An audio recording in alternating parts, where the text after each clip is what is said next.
శ్రీనివాస్ గారు నమస్తే అండి. శ్రీనివాస్ గారు నమస్తే అండి. శ్రీనివాస్ గారు, ఇన్ని పార్టీలు అధికారం అనుభవించిన, ఇంతమంది నాయకులు పదవులు అనుభవించినప్పటికీ కూడా ప్రకాశం జిల్లాలో నీటి సమస్యను తీర్చిన నాయకులు లేరా? ఒకవేళ సమస్య ఉన్నప్పటికీ కూడా గుర్తించి దాన్ని పరిష్కరించలేదంటారా? ఎందుకు ప్రకాశం జిల్లాలో ఈ నీటి కటకట?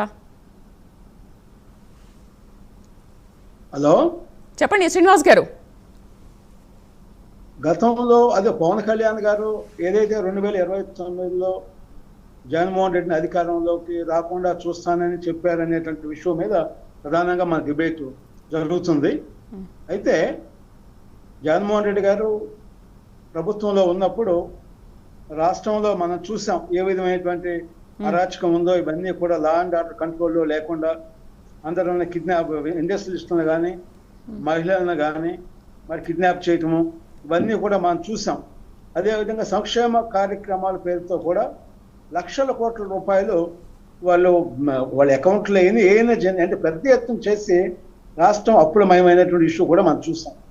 అదేవిధంగా సామాజిక వర్గాలు కూడా ఒకరి ప్రాంతాలు కానీ సామాజిక వర్గాలకు కానీ రాజధాని ఇష్యూలో కానీ మరి అనేక విధాలుగా చిచ్చు పెడతాం కూడా మనం చూసాం.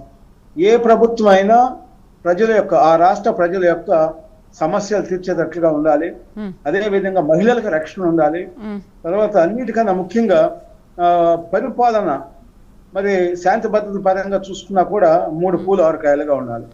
కానీ అలాంటి పరిస్థితి ఎక్కడా లేని పరిస్థితి మనం చూసాం. ఎందుకంటే పోలీసు అధికారులనే బట్టలు తీసి కొడతానని చెప్పేసి జగన్మోహన్ రెడ్డి గారు స్వయంగా ఒకసారి కాదు 2 సార్లు అనంతపూర్లో కానీ విజయవాడలో కానీ మనం చెప్పడం చూసాం. ఇంకా 1,00,000 మంది పోలీసులు ఉంటే వాళ్ళలో 5,000 మంది మహిళలు కూడా ఉన్నారన్నమాట. అంటే పోలీసులనే బెదిరించేటువంటి పరిస్థితి వస్తే సామాన్యుల పరిస్థితి ఏమిటనేది మనం చూసుకోవాలి.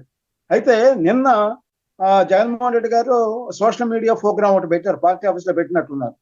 ఆ సోషల్ మీడియా దాంట్లో కూడా కార్యకర్తలను రెచ్చగొడతాం, మీరందరూ ఎమ్మెల్యేలు అవుతారు, మీరు ఇష్టారాజ్యంగా ప్రవర్తించండి, మీకు మరి గంతో సమానమైనటువంటి పరిస్థితి సోషల్ మీడియా ద్వారా ఉందని చెప్పేసి యువతను రెచ్చగొడటం అనేది చాలా ప్రమాదకరమైన ఇష్యూ. ఎందుకంటే రాష్ట్రం మరి ముందు కూడా ఒక ప్రశాంతమైన వాతావరణంలో మరి యువత కానీ మహిళలు కానీ మాకు ఒక సేఫ్ జోన్లో ఉండే పరిస్థితి రావాలి. కానీ మిమ్మల్ని అందరినీ ఎమ్మెల్యేలు చేస్తాను, మీరు ఎమ్మెల్యేలు అవ్వటం మీ లక్ష్యం కావాలని చెప్పేసి సోషల్ మీడియాలో ఇష్టారాజ్యంగా పోస్టులు పెడతాం అనేది మనం చూసాం. ఏది హైకోర్టు జడ్జిలు కానీ సుప్రీంకోర్టు జడ్జిలు కానీ ప్రతిపక్ష నేతల యొక్క భార్యల మీద కానీ మరి శ్రీనివాస్ గారు ఓకే, మీరు చాలా మంచి పాయింట్లు మాట్లాడుతున్నారు. శ్రీనివాస్ గారు మంచి పాయింట్లు మాట్లాడుతున్నారు. ఓకే ఓకే ఓకే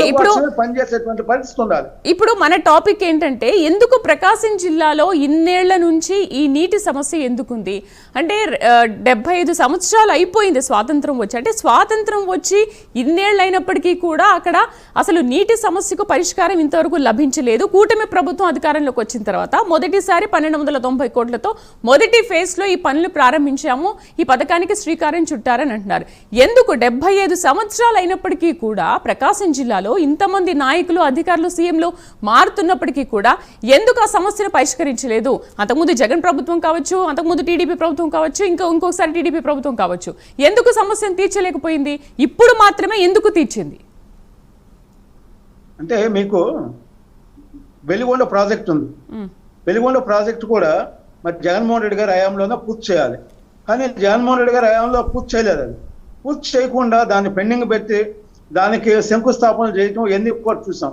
అంటే సాగునీరు కానీ తాగునీరు కానీ ప్రజలకు ఇవ్వటము, రైతులకు ఇవ్వటం అనేది ప్రభుత్వాల బాధ్యత. ఆ బాధ్యతని గత ప్రభుత్వం విస్మరించింది అనేది మనం చాలా స్పష్టంగా చెప్పవచ్చు. ఏ ప్రభుత్వాలైనా కూడా పక్క రాష్ట్రాలతో విభేదాలు కాకుండా కలిసిమెలిసి అందరి యొక్క సమస్యలు, అంటే తెలంగాణ ఇష్యూ చెప్పుకున్నా, మన ఆంధ్రప్రదేశ్ ఇష్యూ చెప్పుకున్నా కూడా ఆ యొక్క ముఖ్యమంత్రులతో మాట్లాడుకుని సామరస్యంగా పరిష్కారం చేసుకుని లక్షల ఎకరాలకి వాళ్ళకి మనం సాగునీరు కానీ అదేవిధంగా తాగునీరు ఇవ్వాల్సినటువంటి అవసరం ఉంది. మరి రైతులు కూడా సస్యశ్యామలం కావాలి అనేటువంటి ఇష్యూలు కూడా ఆలోచిస్తారు.